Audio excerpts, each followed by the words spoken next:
Edi Rama flet për një pension mesatar në vitin 2029 apo 2030 prej 40.000 lekësh të reja në muaj. Por, sa thon, vetëm për ata që kanë vite të plota kontributesh. Sot Shqipëri ti duhet të kesh 38 vjet e 4 muaj dhe rritet çdo vit kjo shifër për të konsideruar pensionist i plot. Pra për të konsideruar si marrës e përfitues i pensionit të plot. Shtroj pyetja. Në Shqipëri sa dhe kush janë ata që kanë me letra mbi 30 vite punë? Në shumicën e rrugëve të rasteve janë ish në punësit e administratës publike. Po ata që kanë pas fati që jetojnë të punojnë jetën në administratën publike.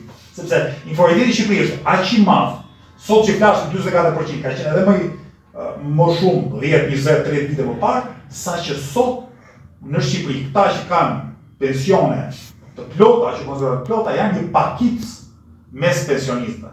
Për këta Edi Rama, në rastin më të mirë, unë mendoj që gënjen, por në rastin më të mirë, në 2029 po që ngjall, do t'ua bëj pensionin 40.000 lekë. Të tjerëve shumë më pak nga këta.